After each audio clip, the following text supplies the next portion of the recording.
Man, NA ESEA. Just the more I learn, the more I shake my head. It's just. So I wait, know so a did you lot end up beating surprisingly them? bad Like, stuff. Yeah, did you end up beating them? we beat them 2-0. They were so Oh, sad. They were oh so my sad. god. Like, I think Emmy or something was just sitting at a chair, just kind of like, I think she's like teary-eyed or something. And like, I don't know, only two of them fist bumped. Three of them just were like, no, basically.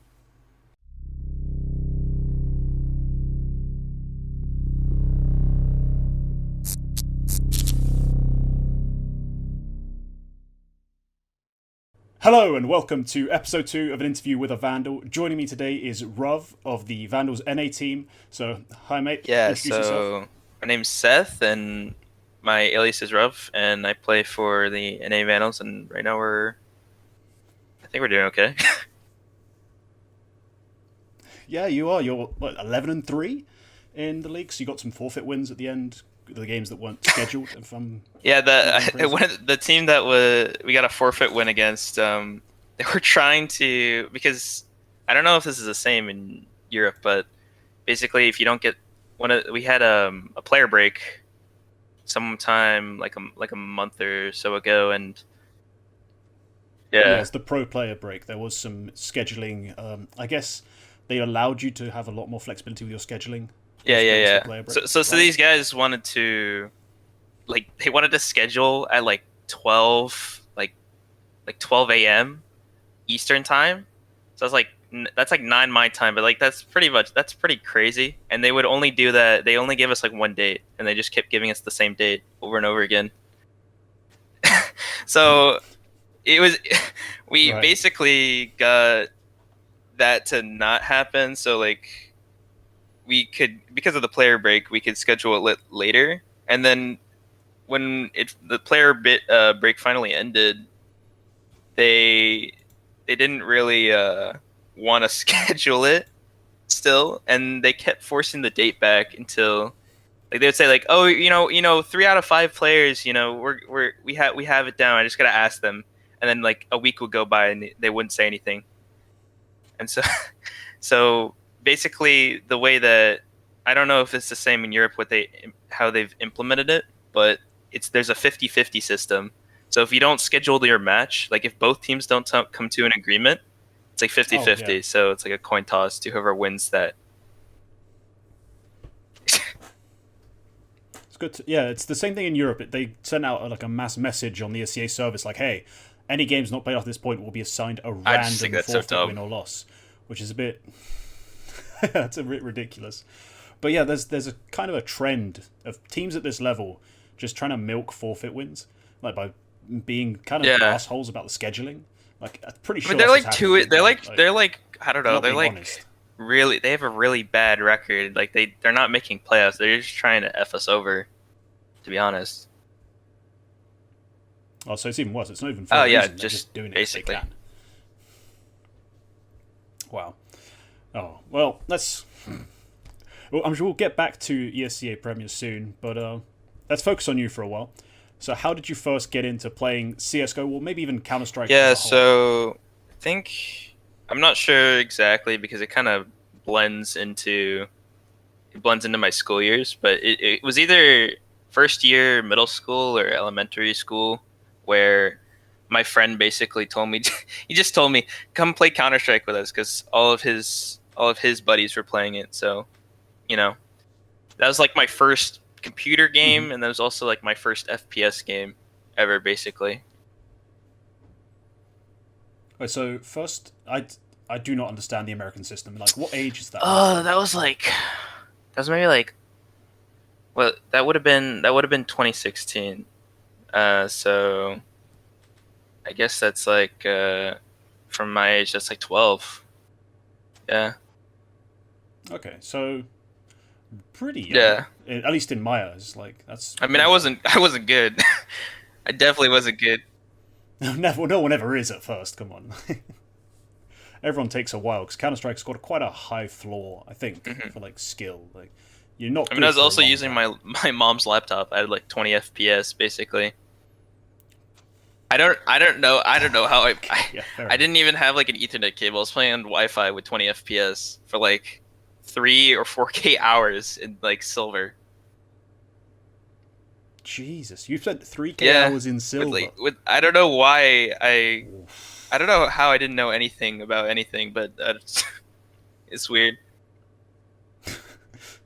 I mean, I get the whole like starting out on crappy equipment, bad internet connection. Like I played video games for the first like 2 years. I played anything. I played them on my parents' like desktop, which was like the worst i3 you could get in a PC at the time. And I was happy when I broke 25 FPS Yeah, on a game. And that to me was amazing. But every night, like Skype would drop if someone else used the internet. Like the game would lag out if I had a Skype call with more than 4 people in it. Things like that. Things that were just terrible, terrible, like gaming experiences. But because I you didn't didn't. really Did you ever care think because I was about it? enjoying it. Like it's Like, kind of like that. Oh yeah, I was fantasizing about building a PC, having a good internet connection, but I had no control mhm. of my life really at that point. So it's just I'm making do with what I have, and I still kind of enjoyed it. Right? You still enjoy it somehow. Just looking back, you don't get how did I manage to I don't enjoy know. it. I don't think I ever thought about it back then. I was probably just like, yeah, I'm playing video games with my friends. That's Yeah, you know, you never really think about it. I thought it was the that's what normal thing. matters. Like you're just supposed to be lagging around, just freezing and stuff. This is why PC gamers are weird, right? It's supposed to be lagging. Yeah, that would explain certain things away. But yeah, then once you've got Counter Strike, you've played it. Like, what path did you take towards like competitive play, like proper competitive play, not matchmaking, So obviously? I think in like 2018, I played with my first team, and that was kind of a disaster because I had like no idea. I had no idea how to play Team CS at all, and uh, if I recall, our IGL at the time was like it was like very like unstable emotionally and stuff. So like we would start if we Okay. were losing or someone was doing something stupid, he would like completely shut down mentally. But like there were, it would happen like so like irregularly that like normally he was like he was fine. So like it never really became a super big problem. It happened like maybe like 2 or 3 times throughout us practicing and getting to the start of the season. And I think we we lost like one game, I think on train, and then he just completely shut down, and then I think he just left. Like just he just left. It took one Yeah. loss for him to quit. Like, Jesus, the opposite of Yeah. dedication. That guy. So yeah, so you've got a team that goes pretty terribly that way. I mean, was it like friends or these just random people? Like, So out of my IRL friends, one of the guys, uh, was like he plays on the East Coast. He's like in New York. He's like the online friends of my IRL friend. mhm. So kind of met him through that, and pretty much him. He was the only guy I knew. And I only knew him for like maybe a couple weeks or months. So yeah. Other than that, it's just random people. Okay. Okay, so there's just you were in this team. Was it through? Okay, so was it through Reddit, through Faceit? Like, how'd you meet these people? That's what I'm always confused about. It's hard to remember, but I think that I don't think I even knew what Reddit was. So I at least it was either A through pugs and stuff. No. Now I remember. So all these people are basically just people that I sort of knew, kind of, and like they were acquaintances of like you know some of the people that were friends with. Like it's just a long line of like friends of friends of friends. So I never really knew any of these people, but they're kind of just like there. They just kind of came into it. Okay, so all right, so they're all mutual friends Mhm. essentially, like mutuals, like people you know through others, but nothing. There's no like forum. You didn't go looking for team, post on Twitter like please retweet. None of that sort of stuff. It was just you just formed a team of Yeah, I people mean, you kind I of didn't knew. even know I didn't even That's know it. anything about social media. I didn't have anything. I didn't have Twitter or anything like that. Wow. Okay. Fair enough. If you're able to get into it just off somehow knowing people, that's fair enough. I couldn't I mean, I imagine tried. doing that. I've never known like 5 people Hmm. who play Counter Strike. I mean, there's definitely a lack of people on the West Coast. Like I like there's so many people that play games that I know, but like so few of them play Counter Strike. So like I don't know anyone here in like Western Washington out of like all of the school and stuff that I've went to that actually like plays Counter Strike like to even like an okay level here. Like I have to find people from Oh the yeah. East Coast or Central, or like you can't really make a team. Okay. So, speaking on like you and teams, Yeah, you are an IGL, right? For the current Vandals NA team. So, how did you like progress into becoming an IGL? Like deciding to lead. Like, what I point did that start? think me IGLing came more out of necessity than anything really, to be honest. And I think my first team that I IGL'd on was right after this team actually, the first team I played on, and that was like 5 seasons later.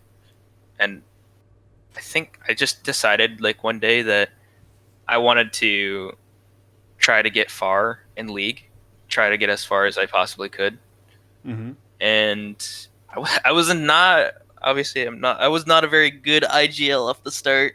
I don't think anyone's a really good IGL because like there are things, It's tough to be good at that just yeah. intuitively, So isn't it? like definitely was not the made the best decisions, but I got it done for the most part. Um I think I need to look back, but I'm pretty sure we were like 11-0 and open. So like that was my first season IGLing or something. I might be wrong completely, but I'm pretty sure we were doing really Mm-hmm. well off. And then I took like a this is maybe my fault, but I didn't really have a choice in it. We had like a family vacation for like a week to go like camping and stuff. And I had everything down for them to like practice and stuff, and they just didn't practice. Like they didn't practice with the new guy, and I think we just lost like 2 or 3 games before I came back. And I was like, oh, this is Oh, nice. yeah. That must be a bit of a weird feeling. But so you got kind of forced into it, kind of just picked it up. What was the toughest part of that to learn? Like overall, all the roles and responsibilities you could have as an IGL. What was the hardest thing to I really get your think head around?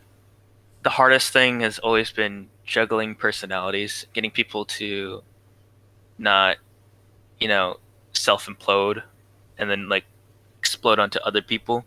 Because I definitely had, there's pretty much every team, there's always been at least one problem person that just, they're either quiet about like, because some people, like people in general, they don't actually reveal their true intentions until like they start to feel comfortable, right?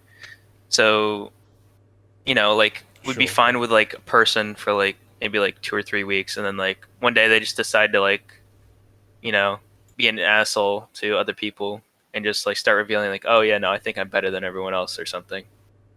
And then those people just can't work together like in a team Hmm. environment. Like it just doesn't work after that.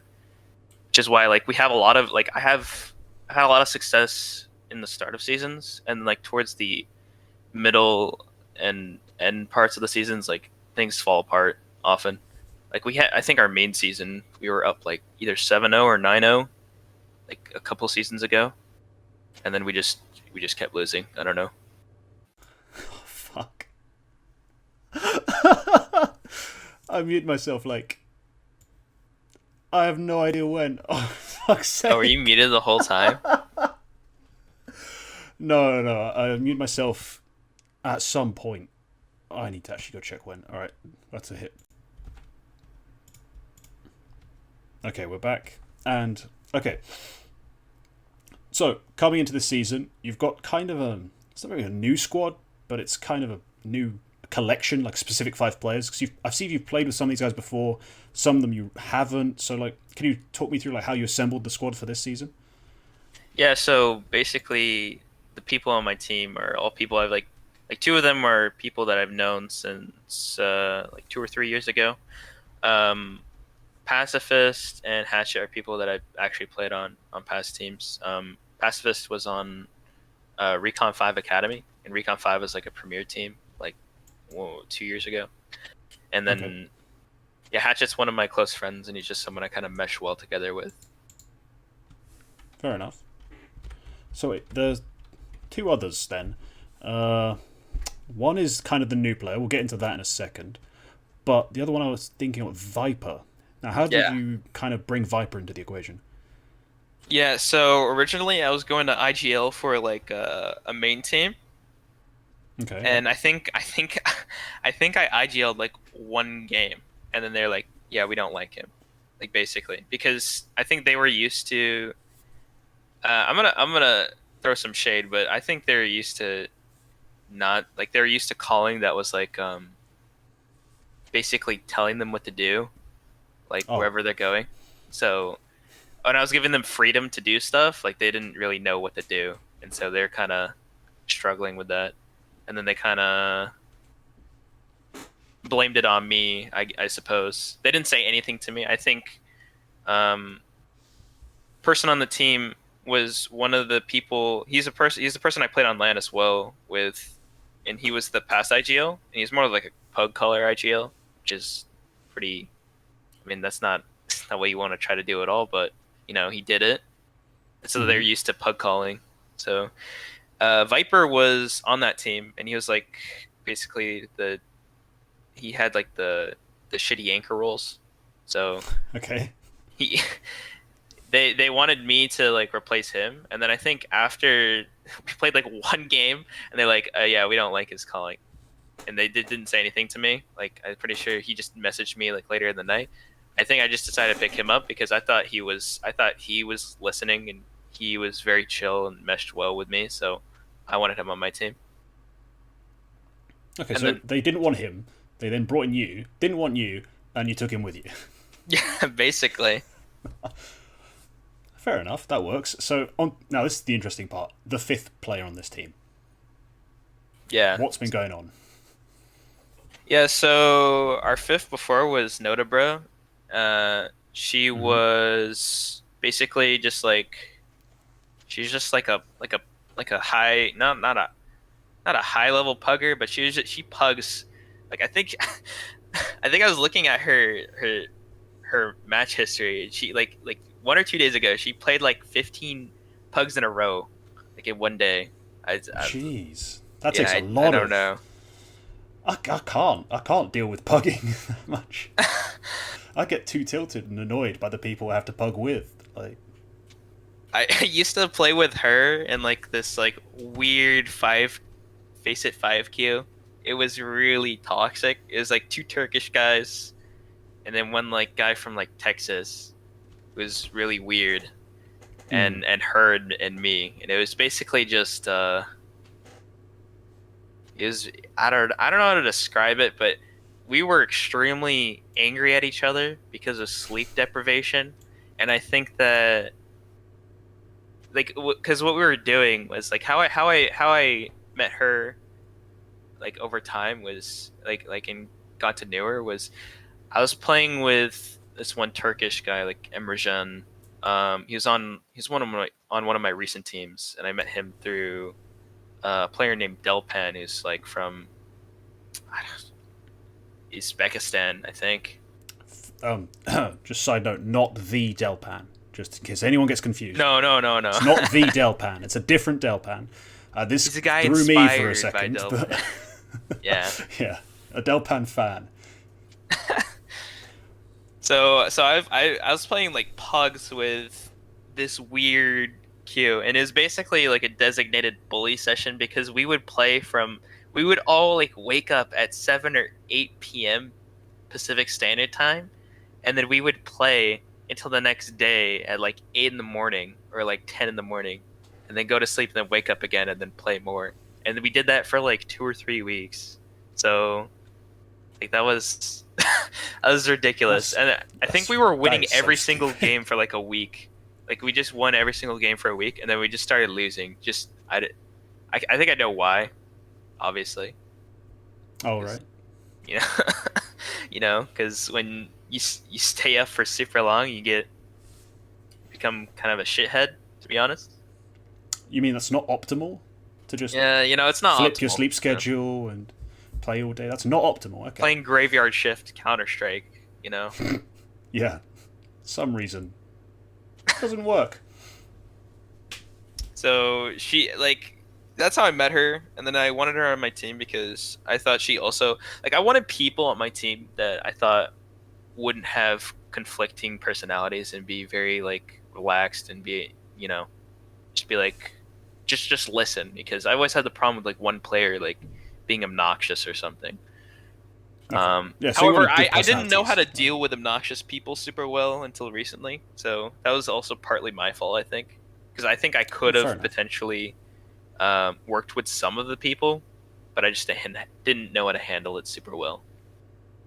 Okay, so you did say that was kind of the toughest part of the IG role for you, so it makes sense that you'd then go looking for players who wouldn't create that conflict. Like that does kind of make sense to me.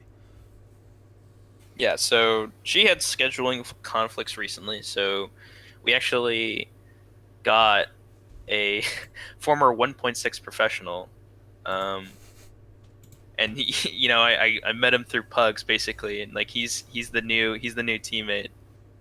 That's like interesting. Yeah, the 36-year-old on a team of teenagers, right? Mm-hmm.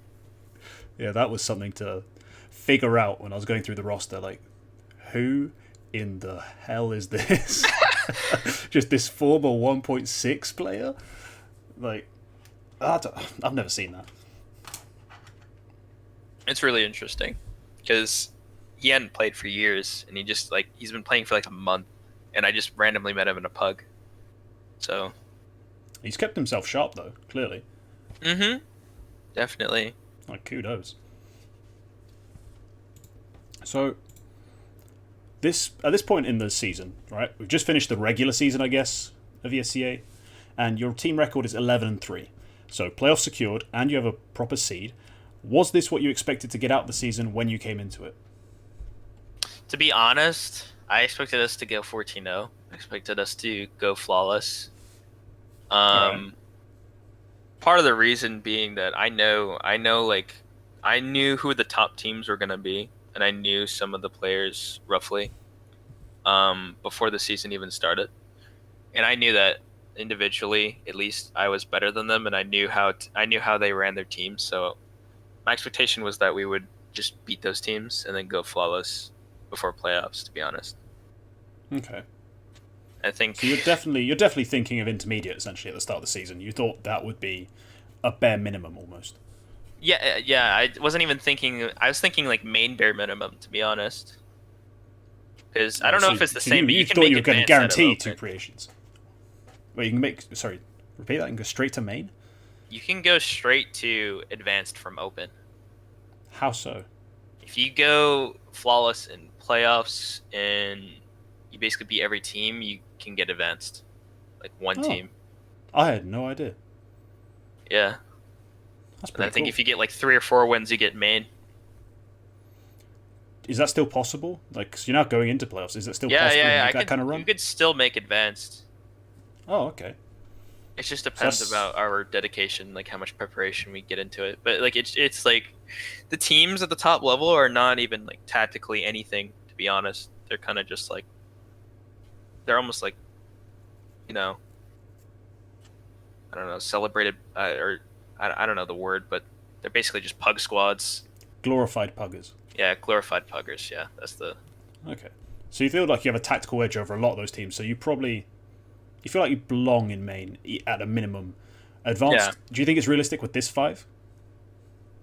I think looking into it, if we were to put in the same amount of like, because we all have the capabilities now to basically get down all of our defaults and stuff like within like 1 to 2 days. So like if let's say because one of their players plays on DSL internet, so he can't play Ooh. on weekends because where he lives is like he gets like I don't know like 100 to 200 ping on the weekends. So if we put in time like basically in all our weekdays, we should be good for playoffs. I think we should be able to at least get main. I think.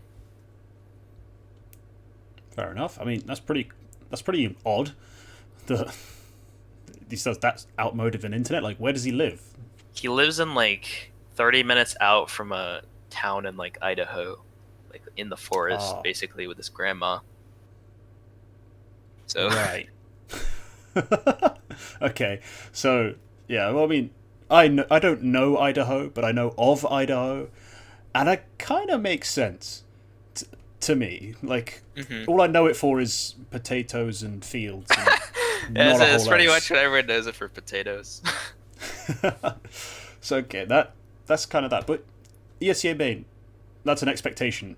basically for this season. Okay, I'm surprised to hear that. I didn't honestly know you could. So now that I do, it does make a lot more sense.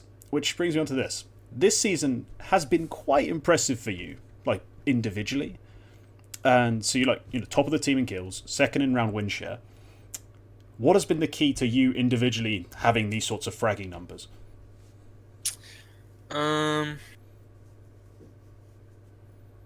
I'm not. I think statistically speaking, it doesn't really matter as much like in this game. Sure. So like, I definitely say that. Okay, my notes are dying. Because my push attack is Q. It keeps typing in my notepad. Let me just go open mic. Yeah, that's fine. So in NA at least, like open, I think the tier of Counter Strike is easily like E or F tier, to be honest. And I think the competition, like there's not really much thought that goes into any sort of like team play at like in these top teams. Like I'm sure like some of like the teams that are in like I think I can attribute like team play to something being attempted in like the mid tier slash lower tier open teams even, but like the top teams are just like high level puggers, and there's nothing they don't really know. Like in a team environment, these guys would struggle really heavily, to be Yeah, honest. they hit heads, but there's not much else to it. Yeah, and they're not even that good, to be honest. It's just that they have like a ridiculous amount of confidence because they know, they've played it as well. Like I know, like the top open team, they played an open like 2 times before, and they've rolled both times as well. Basically, I think for They've me, rolled. huh? They've rolled. They've just destroyed everyone Oh, before. okay, that's my god. I'm so unmodern. Okay. So basically, what you're saying is the teams are either not that good individually, or they're just pugging, and that's it just kind of becomes a free for all as to who's gonna pick up the kills on your side. Yeah, so whoever gets the kills is basically who like wherever they decide they're gonna go. Like I basically just figured that out a while ago, probably a couple seasons ago. That if you want to have good statistics and open and stuff like that, you just need to play high. Like you just need to play positions where people are gonna be like taking fights on you a lot. Like as long as you have better, like you can literally just have better aim and just kill like two or three like every time. Like Because that's something I noticed is like when I looked through the games like round by round, I was like rough triple, triple, triple, triple, and I was like, I thought this guy was the IGL. Like, aren't IGLs supposed to be like bottom frag, flash for the guys who top frag, like not really heavy impact killers? Like, not no offense to Unreal, he's he's had some really good performances, but also most of his games are he's a nade dispensary who then is in the right place. He's Well, not I think it's getting more triples. necessary. I think it's more necessary for him to have it a little bit more slower, more into like the general majority of the team. Like he needs to play like maybe like where they're taking contact or where they're trying to take space and call based off that, rather than playing roles where he can just kind of like maybe lurk around or play solo and get high and get a lot of kills because it's more high level competition, to be honest. Like Okay, so it's the I wouldn't level of compare. competition I kind of wouldn't compare. informs it. Like, I wouldn't compare. I wouldn't even begin to compare Open NA to uh, European IM. To be honest, like it's completely different. Like so it's that much of a difference. it Okay. is that much. It is pretty. It's pretty bad overall. Like some of the players are good, or they're Hmm. they're like okay, but it's it's nothing. It's nothing really. Like I designate myself to play impact positions because I know that I'm gonna get like 2 or 3 like basically every time they come to where I'm playing it. So Okay. generally, like if we lose games or like the games we lost or were a lot of like weird, like we had people like out of town basically and stuff like that, and we had to do like double subs. Like my brother played for like 1 or 2 of the games that we lost in, and he's not Okay. bad, but like he's been playing Valorant for like so long, and basically every time we would run a strat, and we ran through like I think we spent like a couple hours going over strats with him. Every time we'd run a strat, and I'd call to wait on my flash, he'd just go before the flash, and it worked for him like half the time. You just get like 2, like I'd be like, huh, okay. God damn NACS, man. NACS. Right. I mean, he's not bad. He's not bad as like a fragger. It's just he listening skills aren't super great, I guess.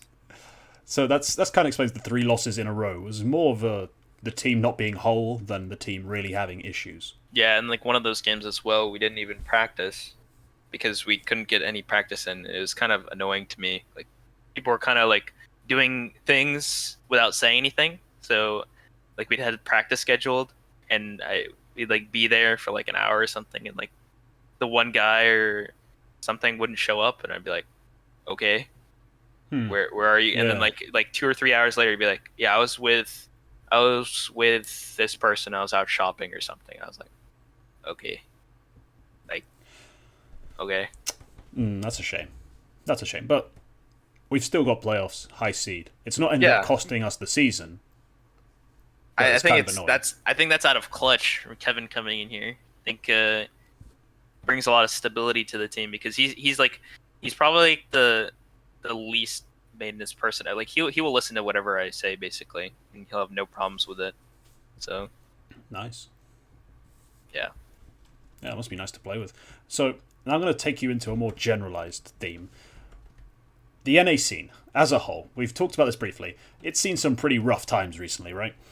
What do you think the keys are to recovery? It's hard. It's really hard to tell because I think part of it is a lack of tournaments, but I don't think that's like the main issue. I think like the integrity, the NA scene has been an issue, for a couple years to be honest. Because like I don't know if this is true, but I heard like recently, like a week or so ago, that apparently there's like 30 or 40 current NA Valorant players that were playing in Advanced Premiere that were like match fixing before they switched, like making money off of match fixing. I don't know if there's I don't know the exact number, if it's even that high, but I know it's at least decent number. I know it's at least 15 or 20 because I remember Clip, you know Cooper, like Freakazoid's brother. Yeah. He was playing like FPL or like a pug with some other like pro players, and I remember like one of the random dudes that he was playing with was like talking about something like he wasn't supposed to talk about it because like some of the other people were like that guy was doing it. Like they're basically like surprised because he's saying like there's like a Snapchat group where people were in there scheduling matches, you know, match fixing and all sorts of dumb stuff. Like basically there's like that's how they would be making money, and I don't know, it's really bad. Yeah, and we've seen there's been recently Twitter drama with Hastro trying to defend. Well, he kind of defended himself because the player he has on his team is only like accused technically currently, and there was this whole drama with like basically the NA scene is just rife with this stuff, as he pointed out, as if it gave him an excuse, but still like. Yeah, no, that's no excuse. But hey, everyone else is doing it. What's the problem? Why can't I join in? That's probably one of the worst arguments. But yeah, that's. Yeah, everyone else is being a scumbag. I can be a scumbag too, right? Yeah, but how do we get past this? How do we like fix this sort of stuff? Like, can we? I mean, it has to do with the players mostly, and I don't think because I think what Europe has is it has a lot more of a dedicated scene, and I think people that can like mentor other people into becoming better. And there's a lot of better examples of good Counter Strike players. While there are only like a handful in the NA scene, there are tons of people in Europe, and I mean, there was a team in NA. I don't know if you know this. I think Elige posted this on Twitter, Longers, but they're being like extremely racist and homophobic in their Discord server, and they're playing in Premiere. Yeah, that rings a bell. Actually, I think I did see something about that. Yeah, they're all banned. They were all banned. I think in the general chat of their server, it's just N-word this, N-word that, hard. You know, it's just like it's really cringe to look at, to be honest. It's the sort of thing you'd see in a Discord full of 13-year-olds, and you're like, oh, yeah, and it's it's a Premier team. I'm like, okay, I don't understand, to be honest.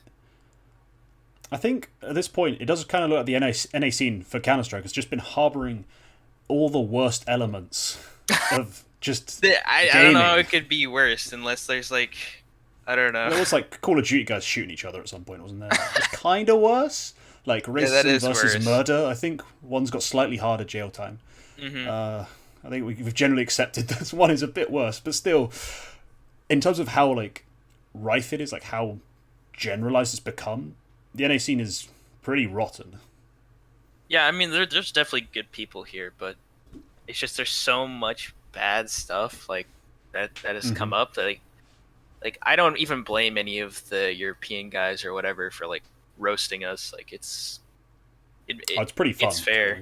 It's fair. It's completely fair to me, at least, because I don't like personally. If I could have like if I could either be like, if I could have a choice in like changing my life at all, like I would rather either be born in an earlier time, so I'd have a, people would still be playing this game, like all the semi pros and stuff, and the good, what I would say were like the good up and comers have moved to Valorant basically from NA. Like if I was just born like a little bit earlier, like it'd be pretty optimal. Or if I was born in Europe, honestly, that would probably be the first choice, because that's just like it's just like a night and day thing to me, at least. Like especially when it comes to Counter-Strike scenes, yeah, it's not even comparable. Like, I mean, I was coaching with Unreal's team, for a little bit, and I don't know, I just what I saw from them, and like, I don't know, just so many little things that made me like, yeah, this is good, you know. I can get that. I mean, I've not spoken directly to most of these players in the EU side, but from what I've noticed, they seem like there's a different attitude to European Counter-Strike from Europeans. Like it's almost like taken more seriously, I think, in every way that matters. If I'm pretty sure that's the right way to put it. But speaking of NA Counter-Strike and trying to save it, you went to Philadelphia, if I'm not mistaken. How did that go? So I went to frag with Viper, and then I also went to frag with like two guys from Viper's old team, and then also the coach of that team, who's actually like, he's probably like main advanced level NA. The LAN was something I was looking forward to, and meeting people was definitely like high on my list. Like initially that was higher on my list than expecting to win anything, because there are going to be a lot of advanced teams, and there were going to be premier teams like Bad News Bears, and I don't know if you know these teams, but like RBG Sports and Party Astronauts. Yeah, I know them. I know what is now the top scene of NA. Sure, it used to be just some NA tier 2, tier 3 stuff, but it's now the top of the NA scene. And yeah, I'm somewhat familiar with most of them. Like, I know roughly, like, Party Astronauts, some of the players. Like, if you told me the names, I'd know them. And then I know I don't even remember, event, to be honest. Yeah, like at this event, there was some advanced teams, like some university sites that did pretty well. I remember seeing some articles about that. But realistically, Philadelphia's level was pretty low. But still pretty high for an ESEA Open team, relatively. Mm-hmm.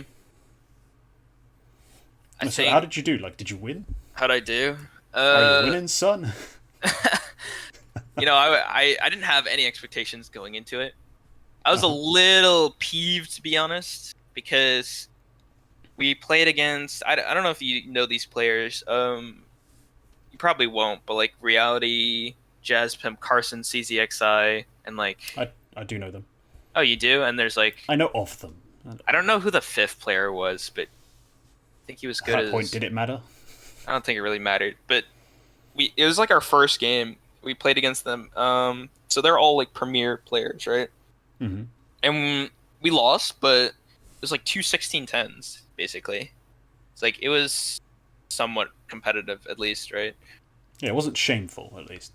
Mm-hmm. So that got us actually out of the main bracket. So we went to like the losers bracket off of that, and so we played against like a university team, and we kind of rolled them again. Like, nice. So like 16-1, 16-0. So next round of the losers bracket, and then we played against like this main team with like slightly like they had a slightly better like they traded out like one player for a slightly better player, and then they had like maybe like an open player for one of their players, and they beat us, and the way they beat us annoyed me because like I figured out like what was happening mentally for my team, because they were kind of like they got shut down like round like 2 or 3 on a gun round, and then the person that was calling was like the coach, right? So he's like IGLing because like I was like whatever. I was just like trying to like play because like I could play the impact roles like fine, right? So Sure, yeah. I was just like, yeah, you can IGL, it's whatever. And he started calling super passive, like once we get a kill, don't ever push again, or don't even push at the start of the rounds and just sit on the sides. It was so bad that I don't know. We lost like 16-6 and then like 16-9 or something on Dust 2. And that team was worse than the Premier team, obviously. And I was very annoyed after that because I thought that was going to be like a certain win, because I knew those players from NA. I played on a team with like 2 of those guys, and they were not good in my. I mean, they were not good in my eyes, to be honest. In your mind, you could have definitely taken a W if everyone else was on board. If I was playing with my open team at this tournament, we would have for sure won. Like I don't have any doubts in my mind that we would have won.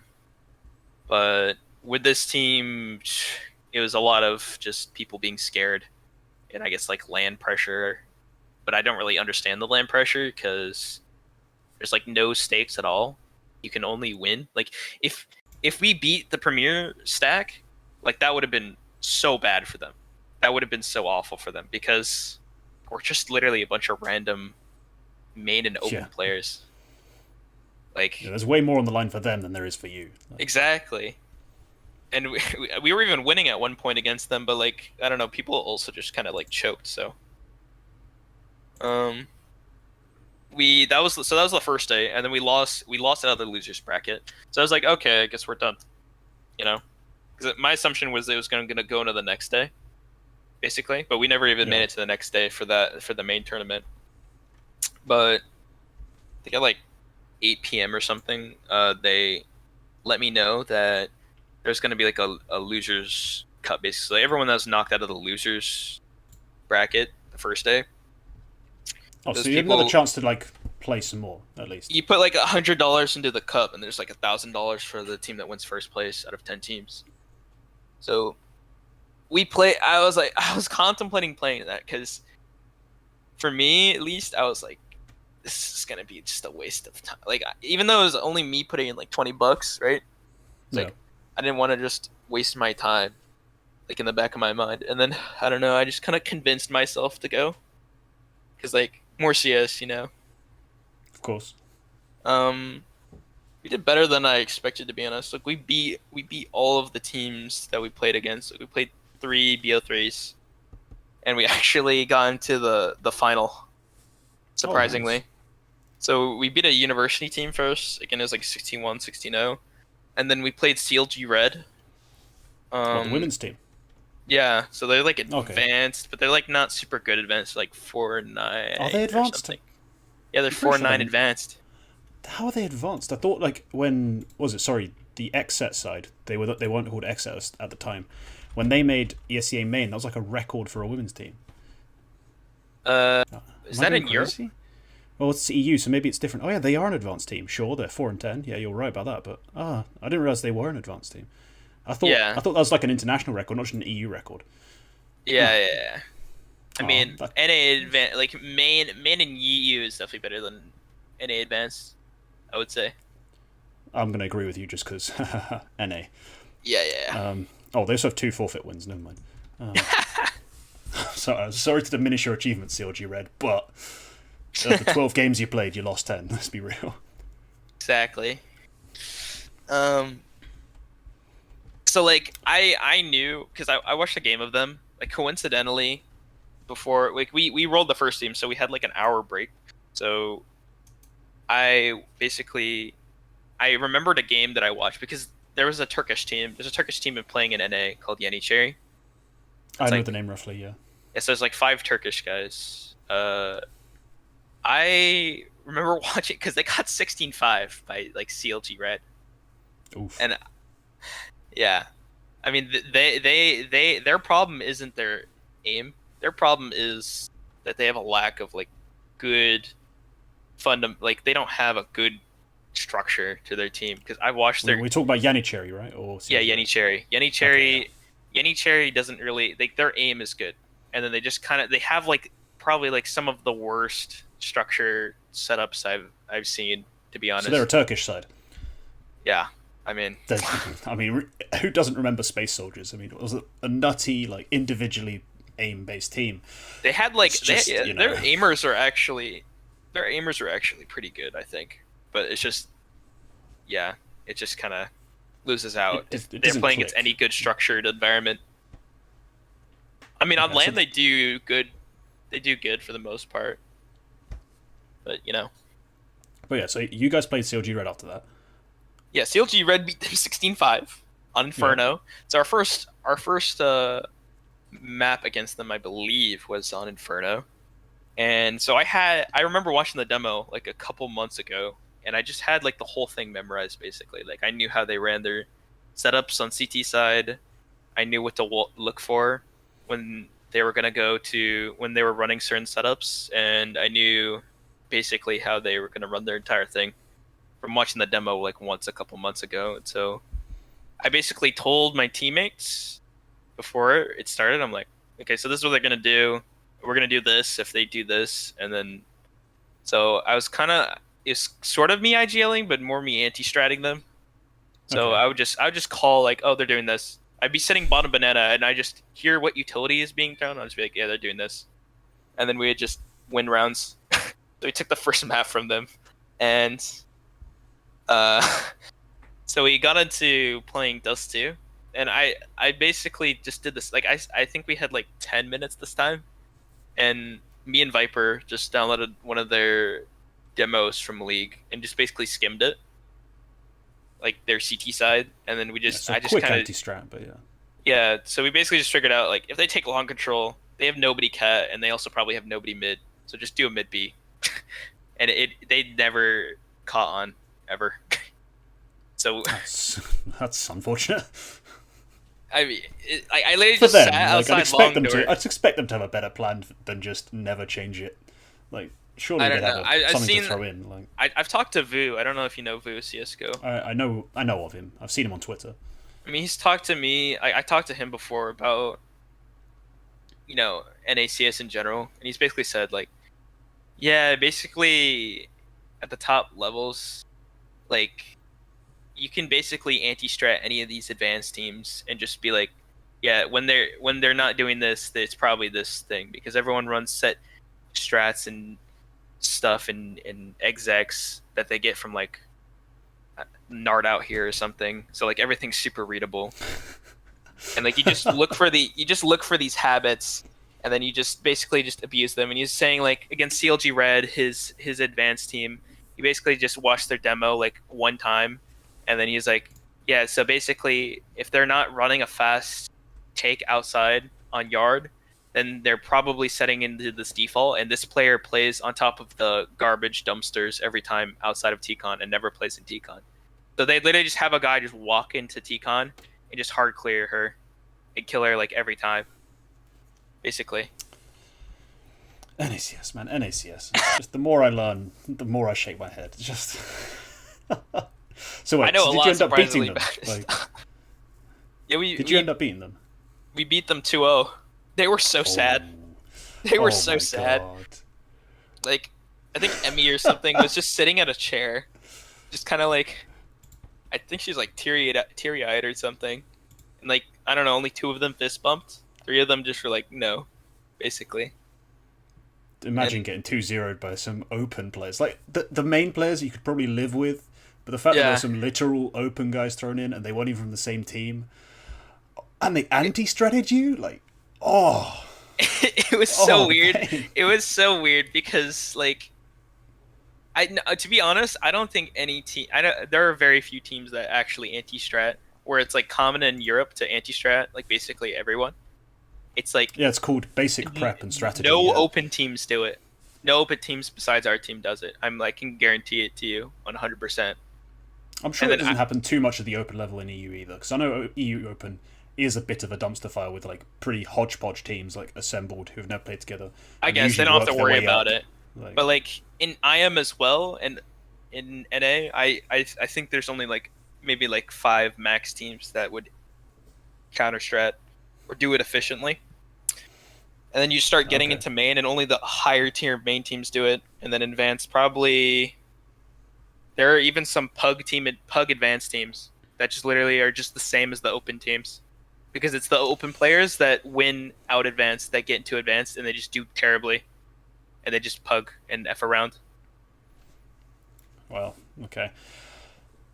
That's kind of in my head. That is the stereotype I have of NACS, but at the same time, I wasn't expecting it to be like that true. It literally is.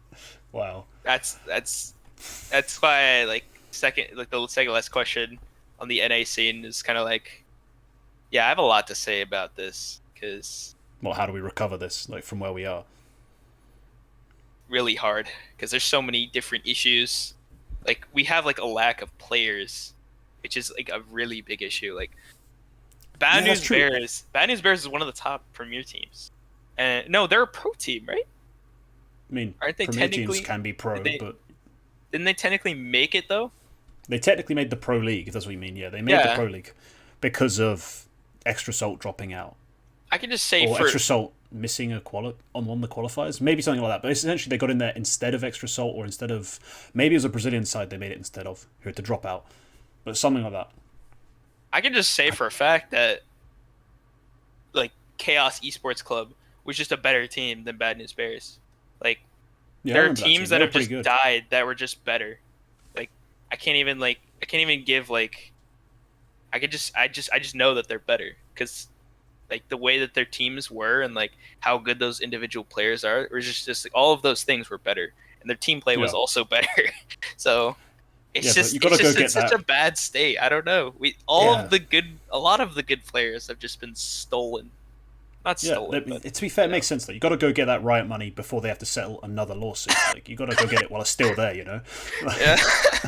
Get in there early, get the sponsors, get the big stream rolling, and then you're set for life. Trophies, legacy. Who needs any of that when you could have riot money? I mean, if you like Valor a little bit, like, I could probably, honestly, individually, and also like fundamental wise, like, taking what I know from CS, I could probably IGL or just come to Valor and just become professional, just given like a month or two of me playing it. To be honest, like, I have no doubts in my mind I could do that. I don't doubt it. I've watched Valorant a fair bit. When it started off the pro scene, I've watched a fair bit of it, and I was like, this feels like I'm watching CSGO from like 2012, where you can just hard lurk, like you just walk the other side of the map all the way around the other team whilst your team is throwing utility, and there's no one there, and then you just shoot them in the back whilst the XQ happens. I was like, I thought these guys were ex-CS pros and like ex-Overwatch pros. Did they not have any notion of like how to play left? Like, the most basic fakes worked every time, and I was like, this is not a high standard of gaming. Like, just game to No. game. This is not a very high standard. So that's probably why NA is thriving. Yeah, I mean, I'd say NA at least have like the jump start because they have like I think like some people like I think Tens is a good example of a player that just kind of like one of their good qualities like attributes being like just raw like aim mechanics, Hmm. just being like an instant like it's like an instant like plus going into Valorant because nobody like everyone's learning at the same pace exactly, right? So it doesn't matter Yeah. if you're European or whatnot because you're all coming into it at the same time. There's no advantages from there being like a bigger scene because basically the entire NA scene just went to it almost. So it's not really it's pretty much the same. I don't know. I And think I I think we think the have I reason the think NA we have scene some like better aimers and I think aimer for aimer, I think we have better NA players to be honest I in think yeah, Valorant. that's the couple. There's a couple of things I think that initially gave you that boost. There's firstly better level of pro, like went over from CS:GO primarily, Hmm. which is the closest game. Like I'm sure there's some great Overwatch players who have got plenty of merit Yeah, that who've come doesn't over, but it's just translate not as it's not well. CS:GO, is it? Like yeah, that's the game. So there's a better standard of NA pro that went, but also I think the NA teams that assembled had far more like chemistry from day one because they were some of them just borderline ex CS:GO teams, but there's like duos and trios who are just reassembling. And you looked at the EU sides, Okay. like the best one for a while was G2, and I looked at the players like they'd never touched like the game, any game together ever. So they had to like relearn everything, and some of them changed languages they com in and things like that. So yeah, it got rusty, but hey, Gambit just won that last thing, and they're all Russians. I think it's over for NA ESEA now.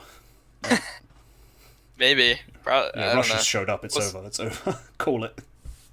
I mean, you just have one team in there that can just out out contact, outread everyone. Like, cause like I don't know Val if their Valorant team is the same, but I know the Gambit Counter Strike team. They run so many different contact strats that like you never really know where anyone is. Like you'll kill like one or two of their players on Mirage, and they'll just all be Hmm. out on the other side of the map hitting your one player, right? Yeah, they should all They're, walk out, and you're like, what the?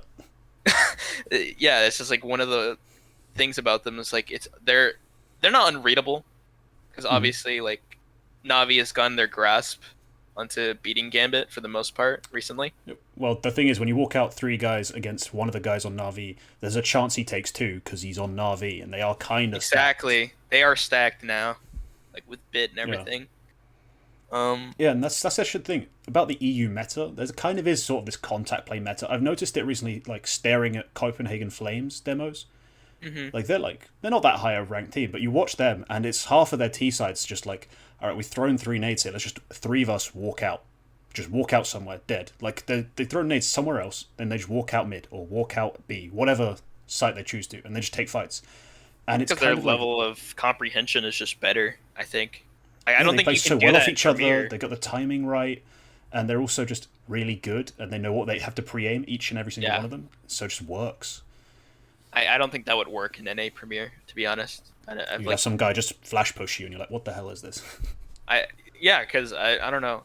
The players there have been playing a different way. Like Hmm. the entire like whenever you have like for example like Liquid or like a team like that when you have them like on their streams or whatnot talking about um the European scene like they'll say like yeah we can get good practice from playing against main teams and stuff right it's like Yeah, I that's believe that. crazy that's crazy though because It then that is. It means is. that means that if they're having good practice against main teams and they're a pro league team that's I don't I mean, it comes down to style, doesn't it? Because a European main team are far more likely to have certain structures and protocols that you expect from a true pro team. It's just they aren't skilled enough individually, or they haven't had enough time together to really gel and lock it in. Because there is a certain amount of chemistry and playing off each other that hmm exists in Counter Strike, even with all the structure and strategy.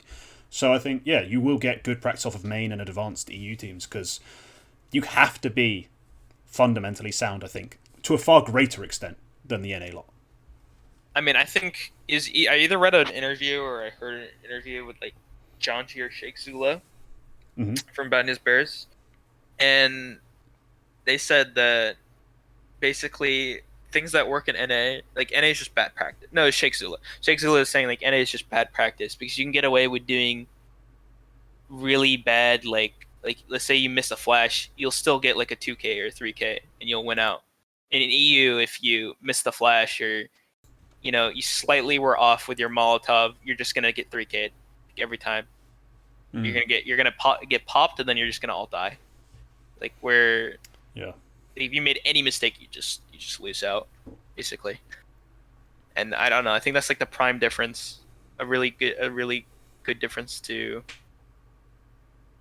like both sides. Like Yeah, I think you can make so many errors in NA, in EU, like they'll just capitalize on it, and it's just the normal. It's just the norm.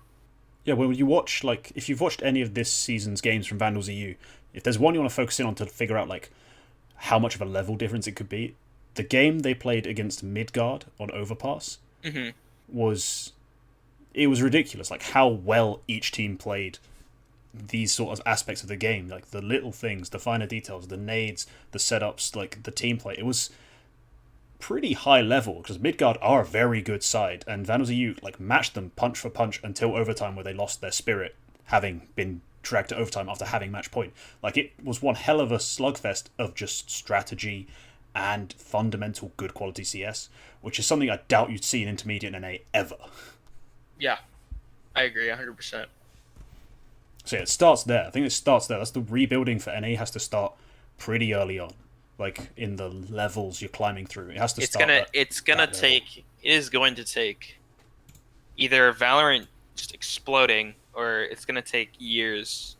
I'm not kidding. It's going to take years for the scene to revive itself, because what we're missing right now, the number one thing we're missing is just players, like good players that are dedicated and want to get better.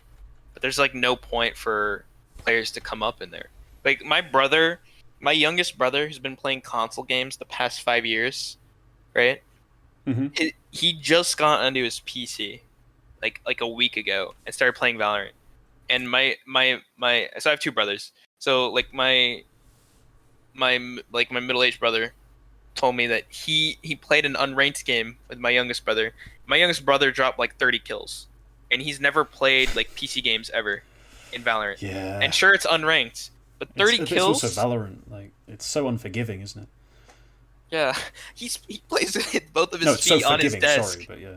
Plays with both of his feet on his desk and has his hand under his like knee. What? It's like the weirdest. Like imagine you're sitting in your chair with both your legs like sideways lounging, on your chair, and then you stick one leg out onto your desk, and then put your mouse arm under your leg, and then have like your whole body sideways. That's how he plays. Plays like he's sitting in like a big poofy recliner. So is your milkman JDM by any chance? Like, is this guy somehow related? I don't know. That's another level of lounging. Like, he's the weirdest like gaming position. I don't know.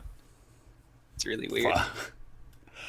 All right, we're going to try and wrap this up because we could go on forever. I think about the NA scene and all the things that need to happen. I think just CS:GO 2 is our best chance, like, of trying to salvage NA. Oh yeah. Oh, so about Fragadelphia, we beat the same team that we lost to in the losers bracket, the main team.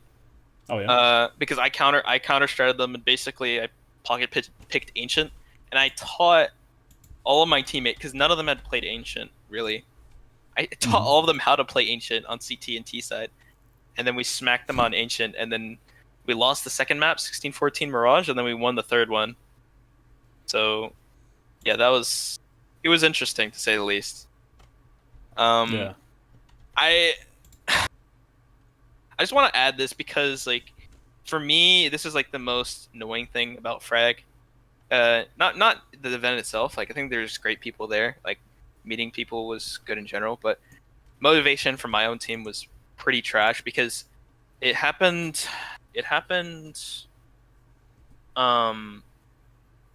before as well, where people didn't want to like do any practice basically when they got to like their Airbnbs and whatnot.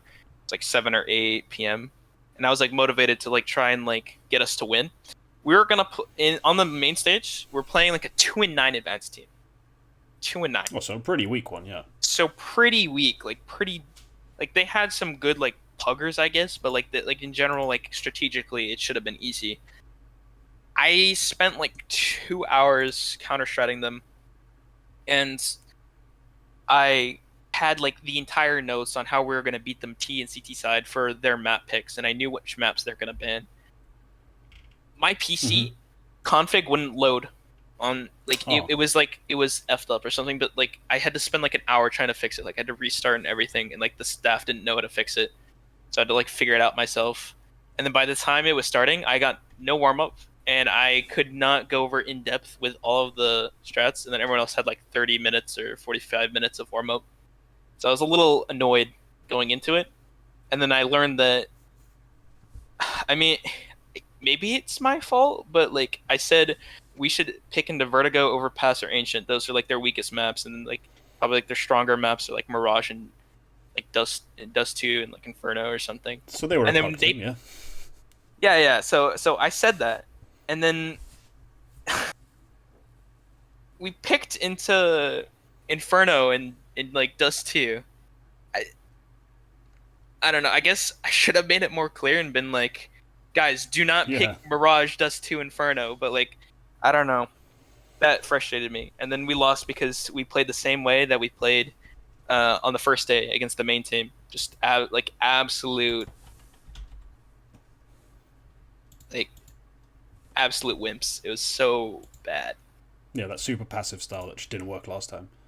Yeah. It's like we can't win them with the passive style if your team isn't even a team. It doesn't make any sense.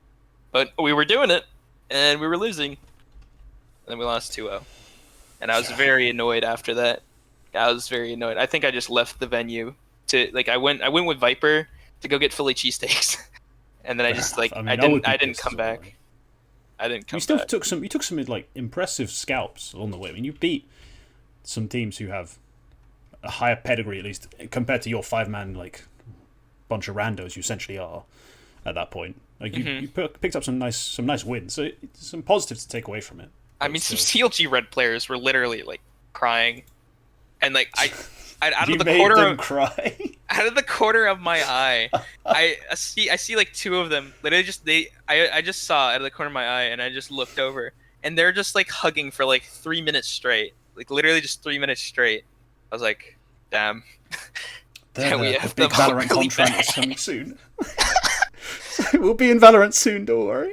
They probably would have won. They probably would have won the main stage event if they made it. To be honest. Really? Strategically, I think they would have, because the team we played against was so like. Okay. So like you make a lot of assumptions when you're playing on LAN or you're playing with your team, and you're like, oh, people died out here, and it's like you make assumptions, you make excuses for them, especially when you're the IGL, because you kind of have to focus on your game. You have to focus on trying to like make things better. When I watched the demo of us losing on Mirage, literally 9 rounds in a row, before I'm even like out market door, they're just both dead on A. It happens 9 times in a row. They just are just in the open, they like in the T's throw like 1 flash, and they just die. Like 9 times in a row, we just lose on CT side. I don't know, man. I was so angry because I don't think I should have watched that demo, because that just made me more mad. That's just pure triggering. Yeah, because I was like, you guys are better than this. Like, because like one of them was FPLC, granted NA, and then 2 of them were like Mythic Diamond, which is like 1 tier below FPLC, basically. So like they're. Wasn't that called like Master League or something? I don't know. I know it's Mythic League in NA. Okay. So yeah. But still, rough. It's a pretty good level, but they're not smashing good for NA. Bits, like... It's good for NA, but yeah.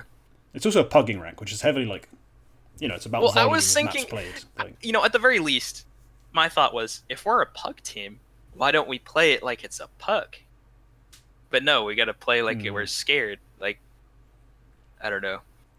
Yeah. You just didn't play with enough balls. I think that was the problem. The team dynamic was me being the only aggro player, and we having 4 passive players. Like, it's just your complexity. It's fine.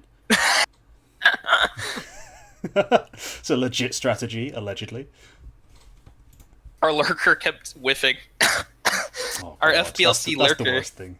Our FPLC lurker kept whiffing. There's nothing worse than watching the last guy live and he walks out or misses. You're like, all of that. We all died just for that. Like, come on. Bro, you have one job. I don't know, man. It was easily winnable. I don't know.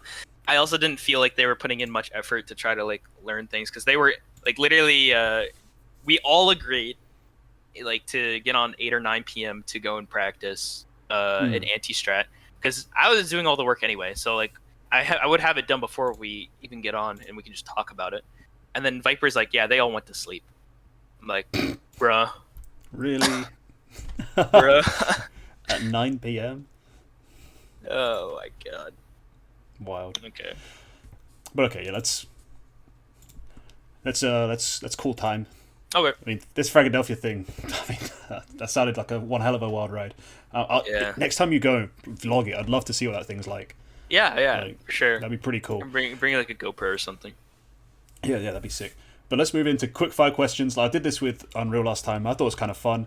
You got some interesting insight into his life. Well, not really his life, but his views and his thoughts. But let's see how you take this. So, quick fire questions. Answer as quickly as possible. One word if possible. But, alright. Let's get into it. What is your favourite game aside from CS? Valheim. Who's your favourite CSGO pro? Nathany. Ooh. Who is the GOAT of NA ESEA? Does Twist count? I think he does. He's from Canada. You're allowed to answer that, yeah. Okay.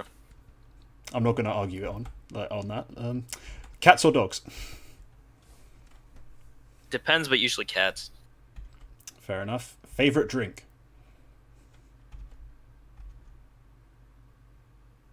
Water. Jeez, okay. And then I don't drink finally, energy drinks. I mean, you could have named any drink, anything that's a liquid you put in your mouth, but water, fair enough. Yeah. Favorite map in CSGO? Ancient. Really? Yeah. Really? Okay. I bloody hate the thing, but I've never had a game where I dropped less than 25 kills. And I don't know. I like the map as well. Like I like the aim duels, and I like the utility you can use. I don't know. Fair enough. I think the problem I have when I can't use that logic of like every time I play it, I drop this many frags because in the last 6 months I've had one map where I've dropped more than 25. I also like that you can like throw support flashes from basically anywhere. Like CT and It is T quite side. open like that. Yeah, that's true. I think I did make I had some conversations, a video as well, where I talked about Ancient and its potential as a map, and I talked a bit about the utility you can use, and I thought like there's so many options because of how open certain things are, and that makes sense. Like an IGL would love that, wouldn't he? Yeah, I love it. I love it. We can't play it because like one of our teammates gets like 20 FPS on it or something. Oh, the classic issue. I thought it was an EU thing. I thought you NA lot had money for PCs. Like, nope. Some of us do, but some of us also don't. No, some of the people I play with have to play Mirage because it's the only map they can run. Like, it's unfortunate. But yeah, all right. Thank you for joining me. Anyone watching, thanks for watching this far. And this is going to be a long one. This is going to be a lot longer than the Unreal one. So thanks for sticking around.